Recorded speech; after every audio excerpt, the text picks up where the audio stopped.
So welcome everybody to our June Men's Health Month. And we have a special guest tonight, Dr. Akil Taher. I do, at the very beginning, want to say thank you to Dr. Akil for being here tonight and sharing his wisdom, because I know several of you have already seen his presentation on heart health. It was fabulous. And he has blessed us the last 3 years doing that in February, the heart health presentation for Heart Month. And this is the first time he's doing this presentation for Men's Health. And I'm just so glad to be part of this with him. Okay, now it's my pleasure to introduce Dr. Akil Taher. And for one thing, I want to say that he is a dear friend and has been a friend to us on the Food for Life classes. And I'm referring to right here, all of us. And Dr. Akil is a practicing medical doctor, an author, and his book is Open Heart. He'll talk about that. An internal optimist, an explorer, adventurer, a strong advocate for whole food, plant-based, vegan lifestyle. He also is a septuagenarian. I can never say that word, so Akil, you'll have to explain that to us. Athlete who has educated thousands to understand a way out of the pain of chronic illness and disease. He believes that what you eat is the most important pillar of the 6 pillars of lifestyle medicine. Dr. Taher knows and shares through his incredible story the life-changing benefits of living a whole food, plant-based lifestyle. And it's more than what you may think. Dr. Taher's book, Open Heart, the transformational journey of a doctor who, after bypass surgery at 61 years old, ran marathons, climbed the highest mountains, and is now available on Amazon, Kindle, and Audible.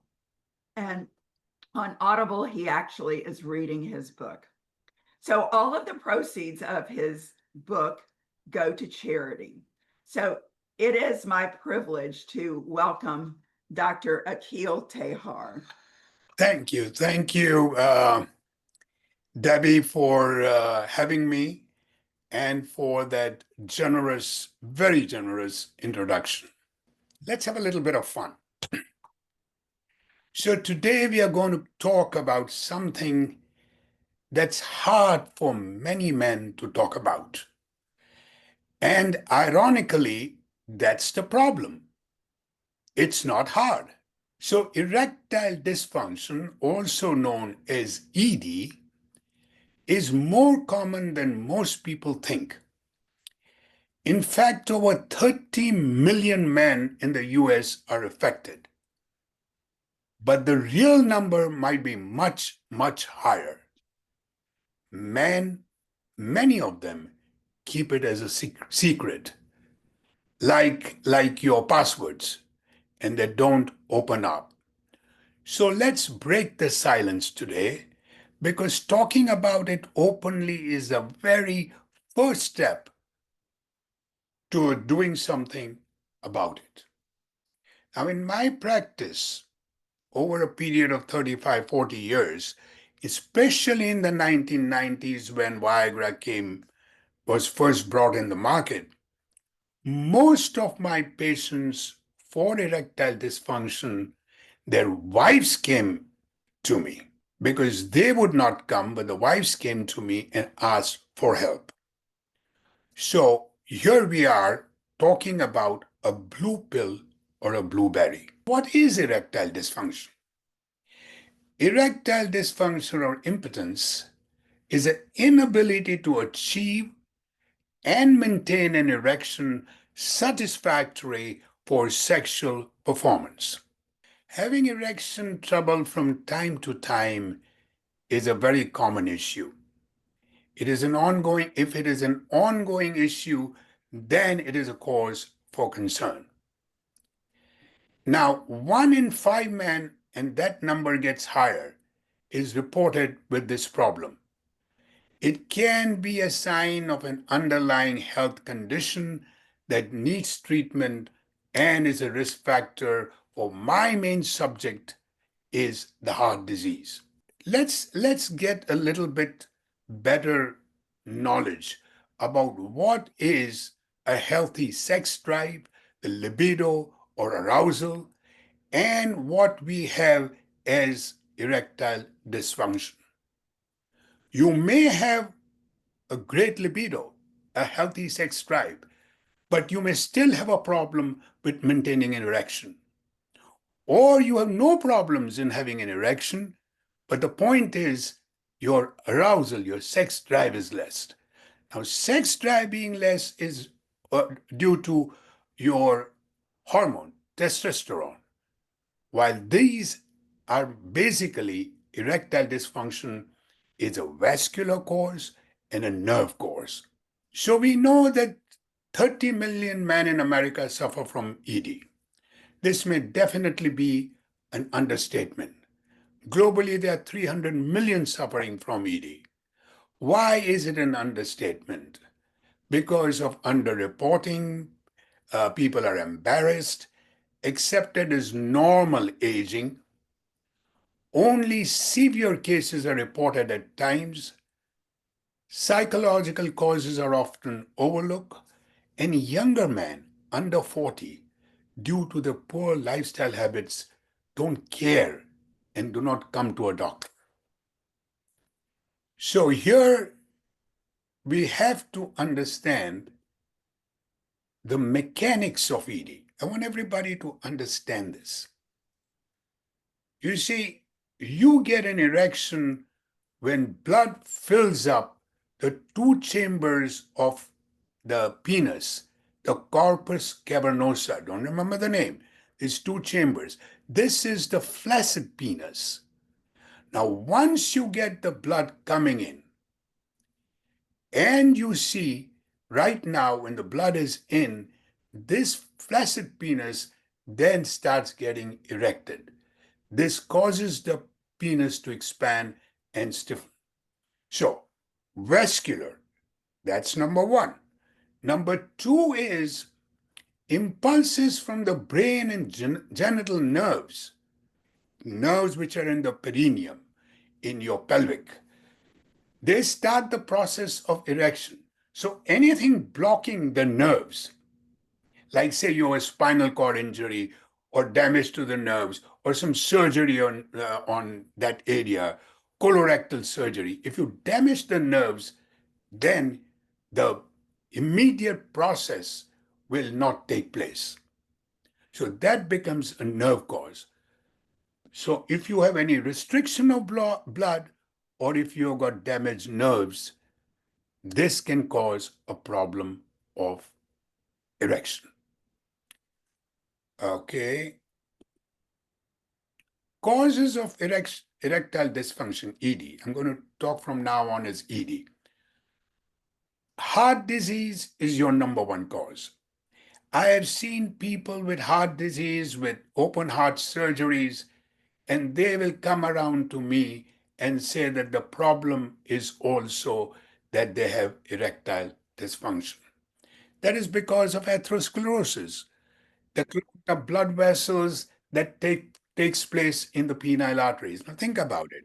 You got a coronary artery and you got your coronary arteries and you got your penile arteries. Now think if penile arteries are smaller than your coronary arteries, so it is likely that they are clogged or obstructed before the coronary arteries. High cholesterol, high blood pressure. Again, this is in my practice over a period of 35, 40 years. Most of the patients that were ED were having high blood pressure and they were smokers. Diabetes, diabetic neuropathy. Diabetic causes vascular problems.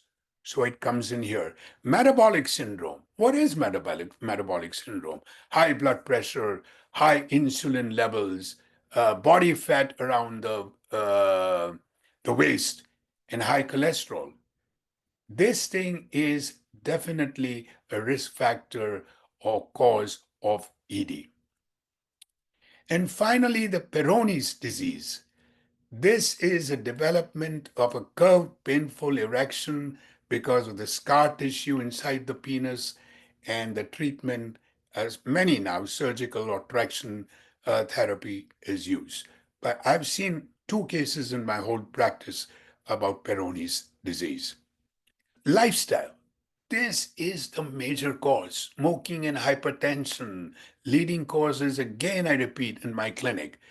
Recreational drugs, marijuana, cocaine, and opioids, alcohol. Now, uh, many of you heard this saying that it increases the desire but decreases the performance. And finally, lack of exercise. If you do not exercise enough, your endothelium does not work well, your arterial walls get stiffened, and so you have a problem. And the most important thing of lifestyle is your nutrition.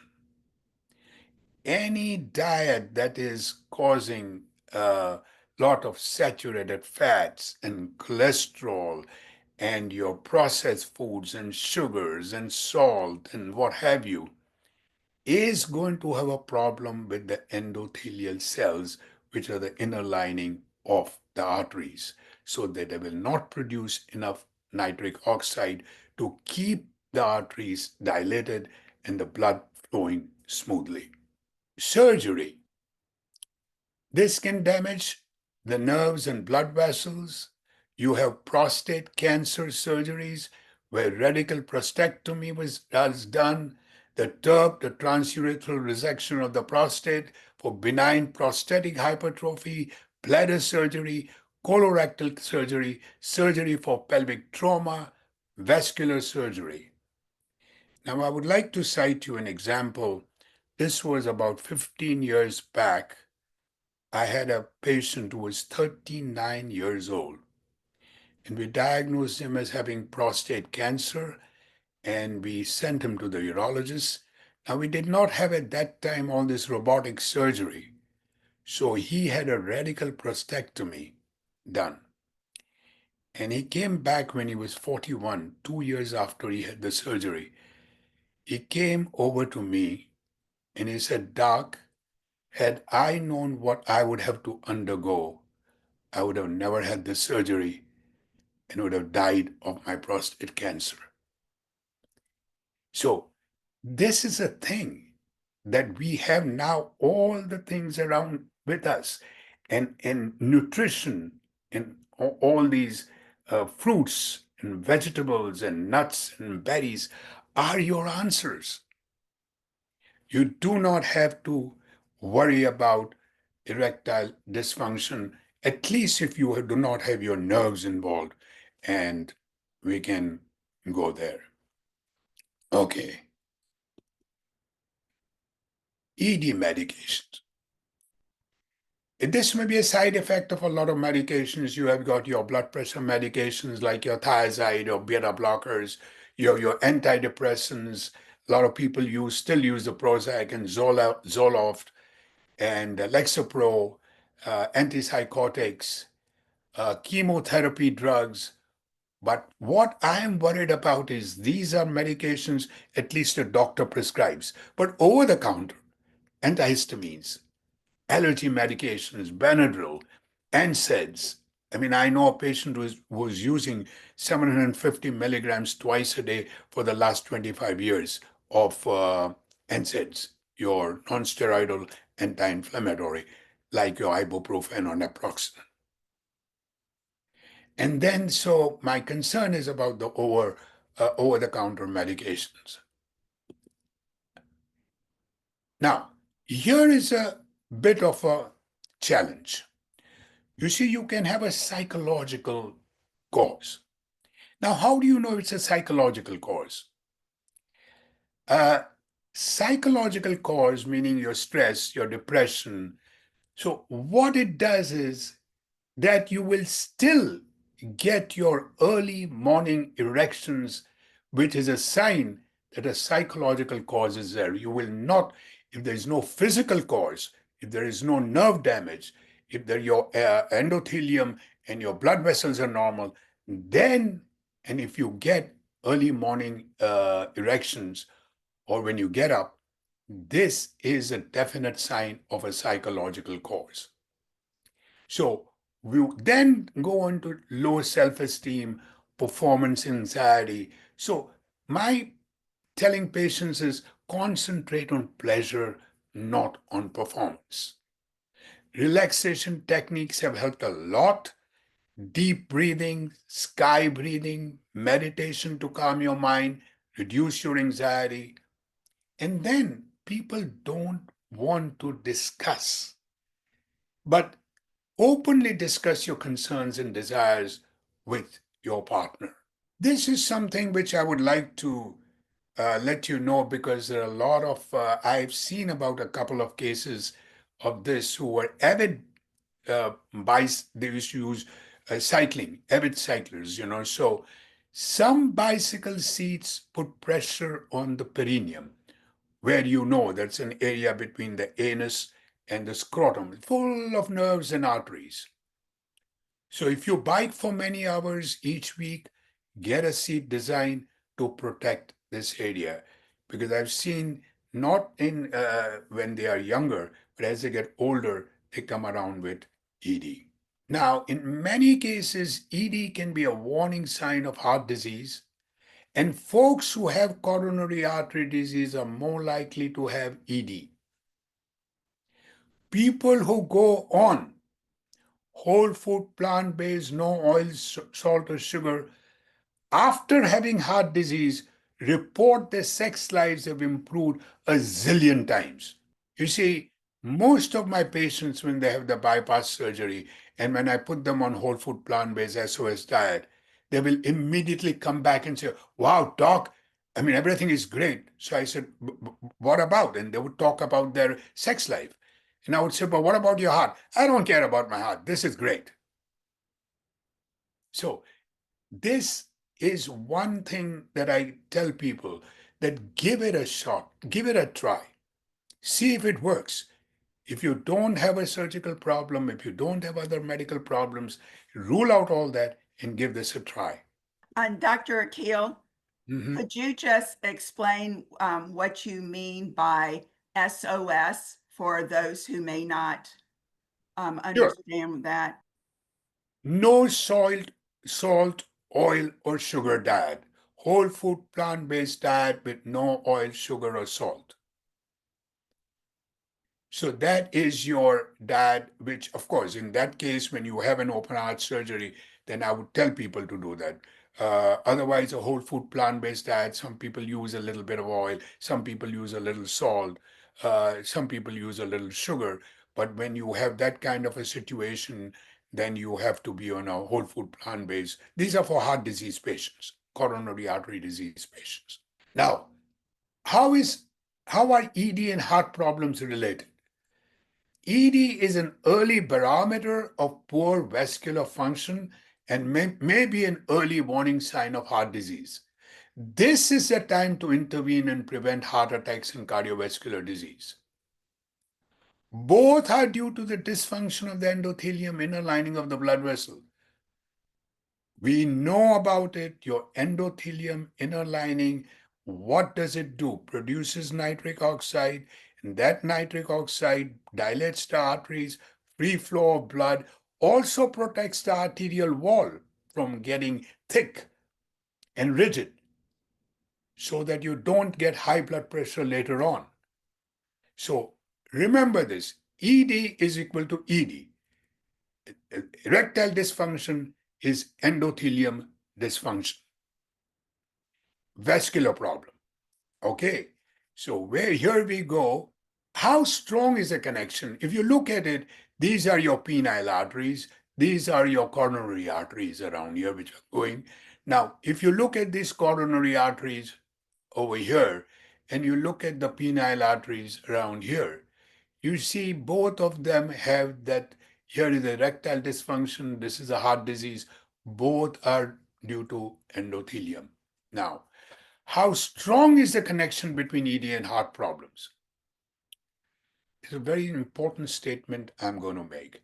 Research suggests that men with erectile dysfunction who have no obvious cause, such as trauma, surgery, or psychological cause, and who have no symptoms of heart problems, should be screened for heart disease. So we come around to libido, testosterone. What is testosterone? Testosterone is a sex hormone produced mainly by the testes. It plays a crucial role in the male sexual characteristics like your muscle mass, your deep voice, your facial hair, your sex drive. And it also helps support bone health, sperm production, and overall vitality. Low levels can lead to fatigue, reduced libido, and even erectile dysfunction. Way back when I started practice, and most of these people were also treated for depression, which we did not do at that time, the testosterone levels. Anyway, so this is your testosterone, powerful hormone, male hormone. What are the causes? This is now we're going away from erectile dysfunction. We're going to the libido, lack of urge. So aging, natural decline starts around age 30 of testosterone. If you got any damage to the testes, injury, infection, mumps in adult age, or cancer treatments, medications like opioids, steroids, and hormone blocking drugs, obesity as fat converts testosterone to estrogen, alcohol or drug abuse, chronic illness, diabetes, sleep apnea, kidney and liver disease, and again, the most important cause of low testosterone is your lifestyle factors, unhealthy lifestyle. A lot of people have asked me, do you propose to get testosterone therapy? I would leave that to a urologist, but I am not a big proponent of testosterone therapy because it has a lot of issues, cardiovascular issues, potential risk of heart attacks and strokes, especially in those who have existing cardiovascular conditions. Prostate issues. It may stimulate the growth of existing prostate cancer, or it may increase the risk of developing prostate cancer. Hormonal imbalance, hair loss, acne, increased RBCs, red blood corpuscles, and high doses of long-term use of testosterone can lead to liver damage. And I've seen some patients with mood swings like irritability or aggressive behavior. So, no, I am not a proponent. I think if you use a whole food, plant based diet and give it a little with berries, we'll talk about it. So, your complications are what? An unsatisfactory sex life. You do not want to talk to anybody about it.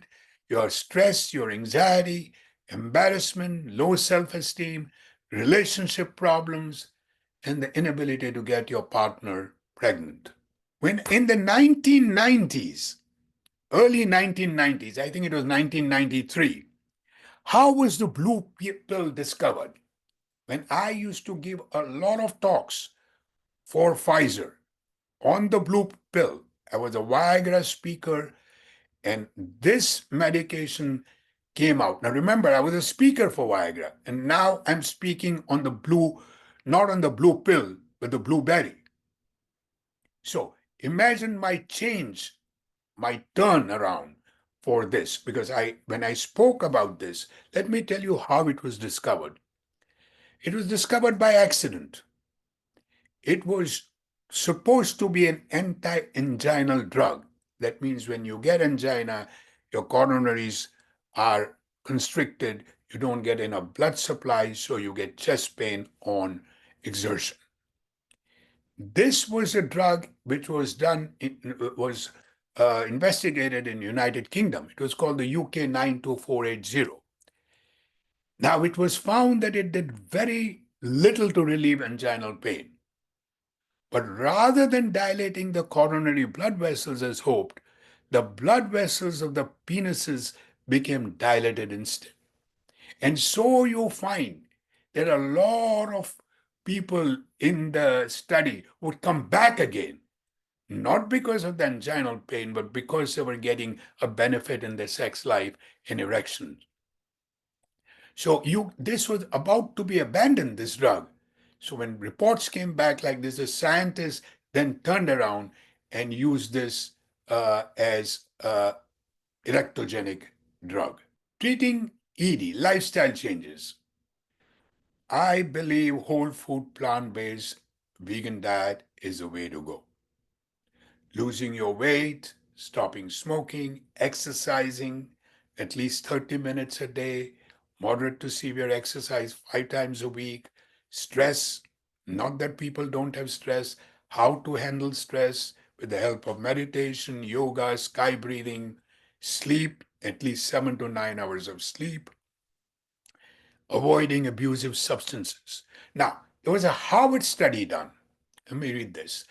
A 10-year observational study of dietary habits and sexual function of 25,000 men was done taking into risk factors like smoking and diabetes. It was found, trust me, it was found 36%, and these are college going students, reported ED. Subjects who ate a lot of blueberries, apples, strawberries, pear, and citrus fruit had a 14% reduction in ED. So the best blue pill is your blueberry. There was another study in people who watched this, the game changers, plant-based versus a carnivore diet. So the first test was done on these athletes, but 3 athletes I remember when I saw the movie. They were meat-based athletes, ate a meat-based diet, carnivore diet, versus a plant-based burritos on separate days. After meat, one meal, only one meal, there was a cloudy blood, poor circulation. After this is an observational study, it was not a double-blinded, but after plant meal, clear blood, better blood flow. And then they did an erection quality test, wore a device overnight to track their erections and how long their erections were. After plant-based meal, more frequent and longer lasting erections compared to a meat-based diet. A single plant-based meal can improve blood flow and sexual performance over a meat-based meal. All right, how is nitric oxide generated in penile arteries? See, endothelial cells produce nitric oxide, cyclic GMP, don't worry about all that. Blood rushing in, swelling of the sexual parts, the corpus cavernosa that we talked about, and you get an erection. ED drugs also work by increasing nitric oxide and cyclic GMP. But here is the important thing. But so do amino acids. Like your nitric oxide, why? Citrulline and arginine found in pine nuts, walnuts, pistachios, Brazilian nuts, watermelon that she talked about, Debbie talked about, onions, and garlic. These are all which can produce increased nitric oxide and cyclic GMP. And dietary nitrates can also increase nitric oxide, like again, what did she talk about? Arugula, spinach, bok choy, kale, beets. Beets are tremendous for opening up your arteries, are the top sources. Add pomegranates, grapes, and apples and berries, any kind of berry, raspberry, blackberry, blueberry, goji berries, gooseberries. You are dynamite erectogenic potion. This is your erectogenic plant food. Look at the kale, the cruciferous vegetables, your lettuce, your spinach, your arugula, your walnuts, your peanuts, hazelnuts, your blueberry, your raspberries. These are the things would I would like people to observe this if they have a problem and it's something to do. All this is an advantage. We'll talk about it in 1 minute. So, treating ED. So, what do? As you get older and if you want to get older and hard, exercise and eat no lard. This is one of my cardiologist friends has been telling his patients. Oral medications are there, but injections and vacuum devices, surgery, implants, this is for injuries and having that Peyronie's disease. Psychotherapy is very good if it's a psychological cause, and discussing your ED with your partner. But between oral medications and blueberry, I mean berries and plant-based. So I would definitely go for this rather than this. Before embarking on this, try out this. What are the take-home points? ED can be a warning sign of an impending heart disease. So if you are a young person in your 40s, you are having ED, but you don't have any high blood pressure as such or any chest pain, get yourself checked out. Patients who have coronary artery disease are more likely to have ED. That is I found in practically 90% of my patients. People who start on whole food, plant-based diet, no oil, sugar, or salt, with or without heart disease, report their sex lives have improved a zillion times.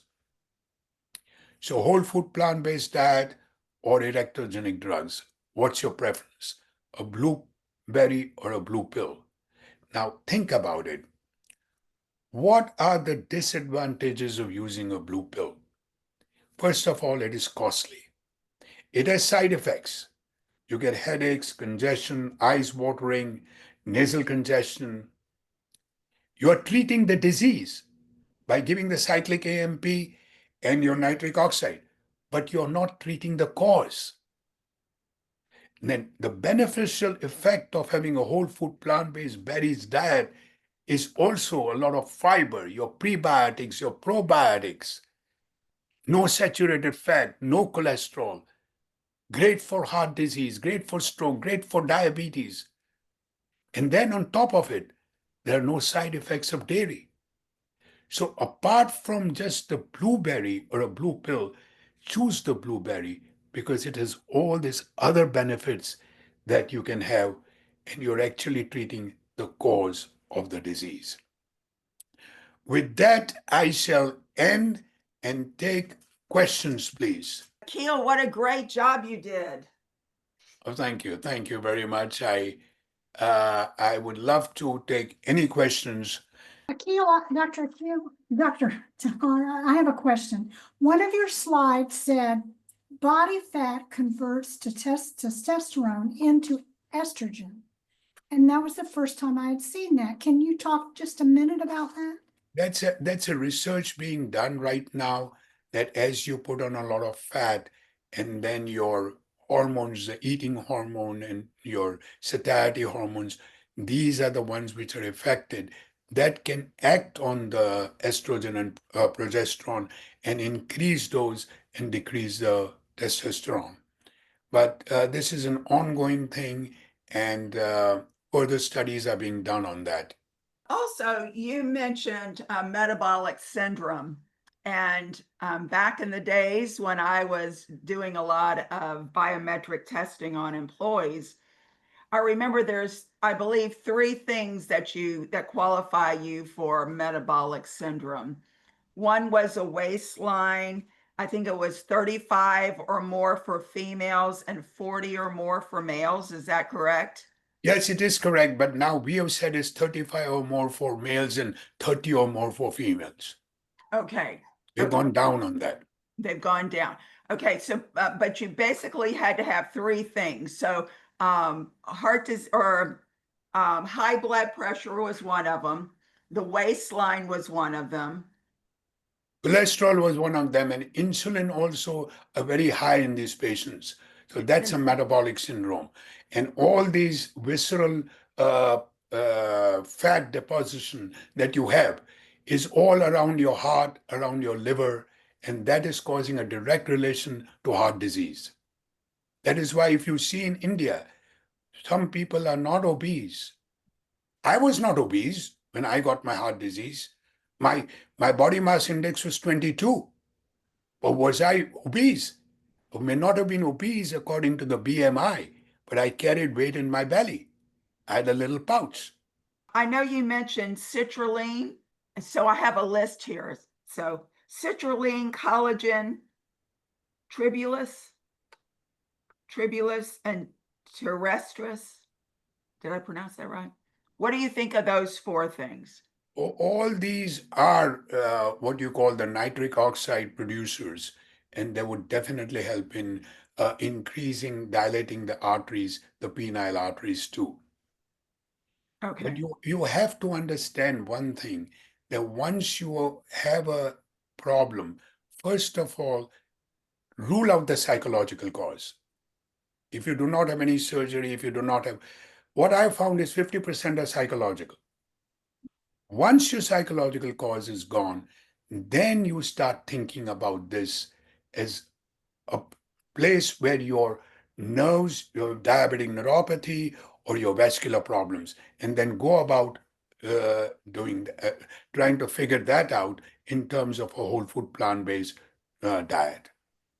And once you improve with that, fantastic. If you don't, then go to your urologist, get yourself tested for your testosterone levels and all that. But before that, try a whole food plant-based diet. And if I recall back in February when we discussed heart disease, these were the same things that the nitric oxide also is very beneficial for your heart and other parts, other arteries throughout your body, correct? Absolutely. All arteries have an endothelium, and the food that we eat has a lot of antioxidant, anti-inflammatory, phytonutrients, and all these berries have this, the skin, the cyanins. So these are all the ones which are very helpful in our quest for finding a solution for erectile dysfunction. Okay, any other questions? I have one more. I Um, have, so obesity is involved in this. Is that correct? Obesity can make you more likely to have it. But, and I know we're probably going to get to hear Dr. Barnard talk about this, but obesity and cancer risk increase, and you mentioned that it might be from the way it increases estrogen. Does obesity also impact prostate cancer? Am not too sure about that. That obesity, I'm definitely, there is a linkage of your prostate cancer, and I'm not too sure about obesity direct link to prostate cancer. Okay, thank you. Debbie, I have one question for Yes, Dr. that's right. Taher. Thank you. First of all, Dr. Taher, thank you for just a great presentation. Very informative. But my question is more towards the side of those people that have not maybe traveled the distance that you and I have in life. And that means, how do we educate and inform the younger generation of the importance of understanding a plant-based diet versus that of a typical, normal, highly commercialized approach to life? I hope you understand my question, but just wonder what we're doing there in that particular area for the people that haven't gotten there yet. Great question. Great question. You see, what I am trying to do right now is to go on a circuit where I can change the viewpoints of medical students and doctors. That is where I'm hitting at, because these are the people who will be able to talk to the coming generation of patients. Now, having said that, most of these young patients if you tell them about heart disease and you can go on crying till the cows come home, it's sometimes does not make a difference. But if you show them what these examples I gave of a Harvard study or that other study that was done in Game Changers, this frightens them, this shocks them. And that is a slow way to start. And I never ever tell anybody, okay, go cold turkey. If you want to, go ahead. But I always tell them, why don't you just give up dairy and see what it does? Why I say dairy? Because that is the quickest way you can get your results. Immediately your mucus production and your cough and your sinus congestion and your bloating and your distension all disappears in weeks. But we have to understand that we are fighting the dairy industry and the meat industry and the poultry industry. And so these things are there. You may tell them and you say everything, they're doing the right thing. They go for a ball game, and what do they see? So my point is, unless and until they realize I changed at a later age. I changed at the age of 61. I would not have continued had I not seen the benefits of what I was doing. So if I'm feeling great about it, if I'm getting more energy, if I'm breathing better, if I can do my 3 miles a day every day, why? Where is my diverticulitis? I was perforated twice. They put me in a hospital. They said, we'll have to remove your colon. I didn't let them. So if And there are, doctor, I personally had my prostate removed at the age of 60, so I've had that experience. what, your prostate or your colon? The prostate Oh, okay. at the age of 60. And I only share that because I think it's important that it Very does hit home. I think you have made some excellent points, but I'm always concerned about the generations to come and how do we help them see I call um, the right side of this whole thing. And when you're younger, you have a different perspective and ethnocentrism about life and everything else associated with it. But I do believe that we got to make it fun to get this message out so people Sure. hopefully find a way to engage differently than how they have in the past. Absolutely. And just as Kathy just pointed out that the cancer of the prostate, it is a proven fact now that dairy causes cancer of the prostate. There's no two ways about it. It has been done, studies. So I feel very important. How we go about is everybody has to do their own. In a way, I am there to support you. You are there to support me, and we keep going. Thanks for taking the question. Appreciate it. Okay, and I want to read Chris's question. It's kind of very similar, but you may have just a little bit to expand on. But Chris basically says, how do you get men to start talking about sexual health? What are techniques to open discussions with the public? So any techniques? You see, what I did today was initially I made it a little bit funny. And people, humor should always be brought into things. So people lighten up. People are not that stuck in their own, and they start talking about it.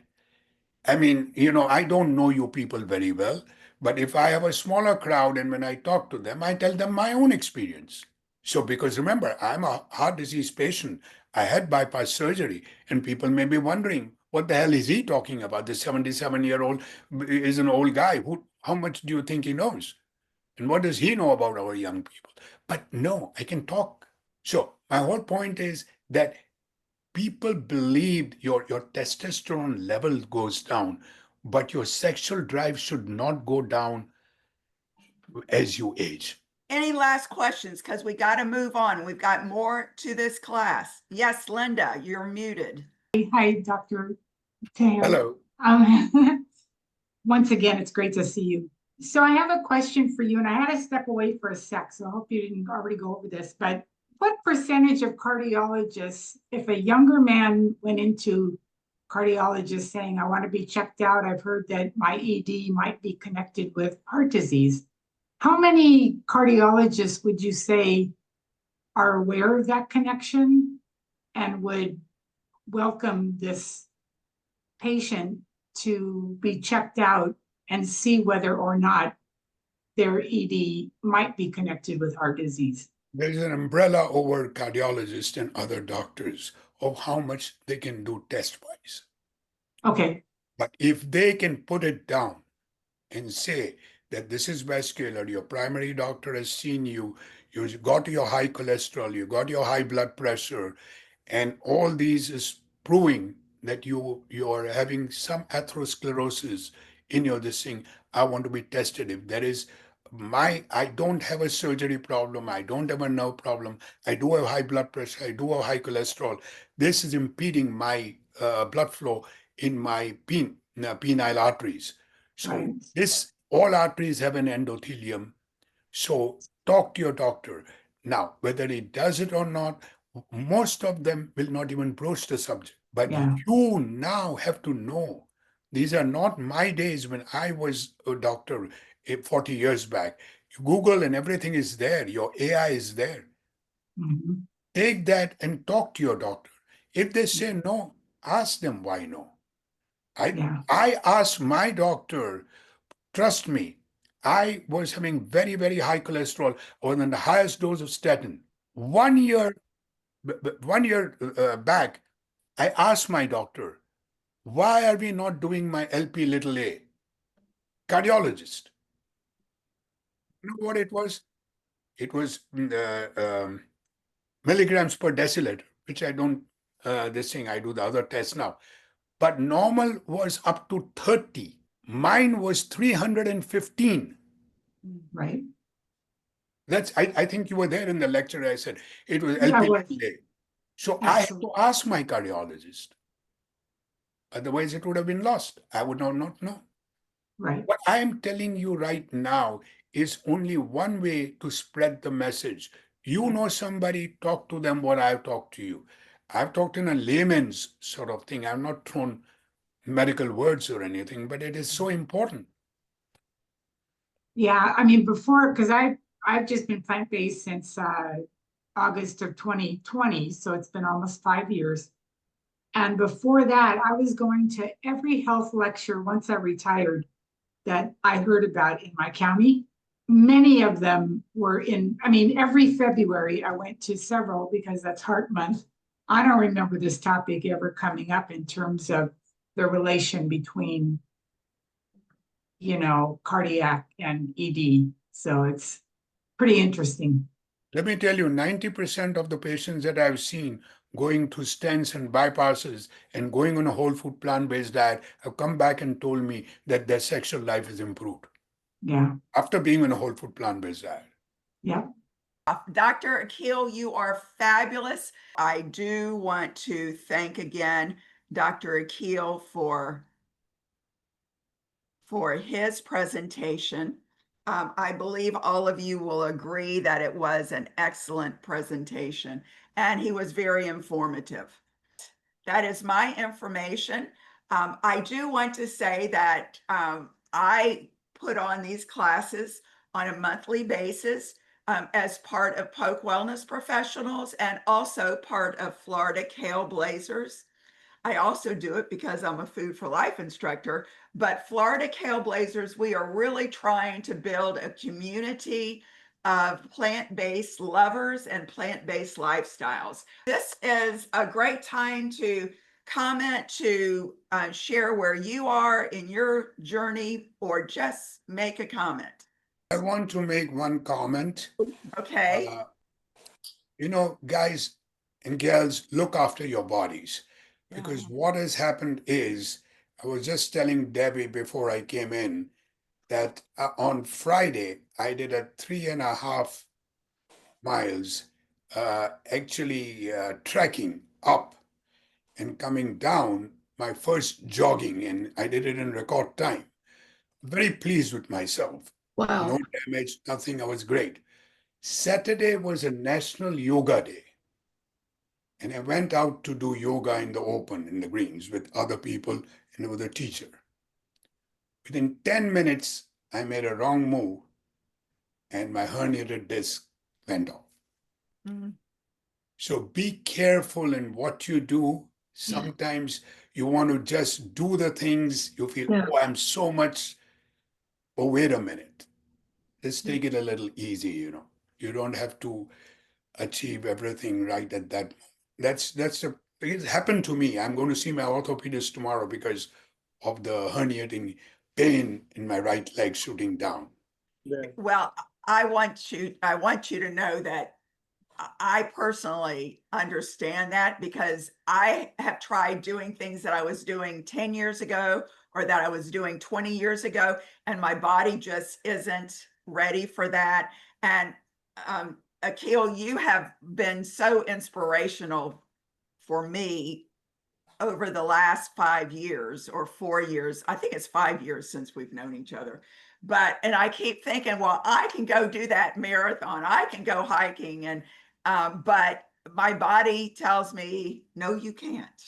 So, and then Listen I to your get those body. pains just like you're experiencing. So we do have to be protective of our body. Absolutely. Start Absolutely. slow and try to build gradually. That's so true. That's so true. Chris, Doctor- you have something to say.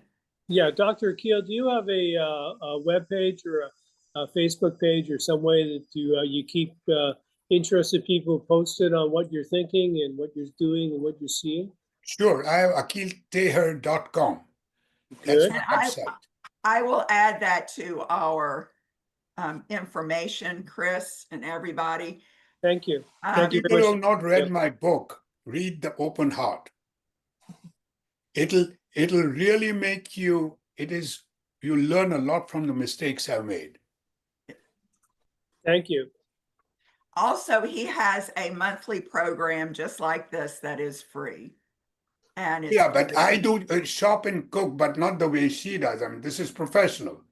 I drop things and I don't know, I'm showing my butt to the camera but that's me. That'd be great to watch. It's there, it's out on the YouTube and all those places. But I don't use, like her, I don't use a drop of oil. So I made some of the things, I think 5 or 6 so far. I started the walk with the doc now. I do on Friday, I give talks on chronic diseases. So I'm busy and I go 2 weekends to actually see patients. That's great. Sharon and I have been 6 years now, and we can attest to your program that it actually, the whole food, plant-based, no oil, no salt, actually works very well. Excellent. I'm so proud of you guys. Take care. Thank you. It was lovely. I think I will leave and wish you a good night. okay. And Love you all. thank you so much. We really appreciate you, Dr. Not Akil. at all. You're wonderful. Okay, we are going to close down. I thank you. I will be sending out information tomorrow. Remember Women's Wellness next month. Guys, y'all can be here as well, but we are going to be talking about menopause, but you may be able to help your wife out, right? If she's of that age, which I know not anybody in this class is of that age, but we may get there eventually, right? Anyway, God bless you all. See you next month. Bye.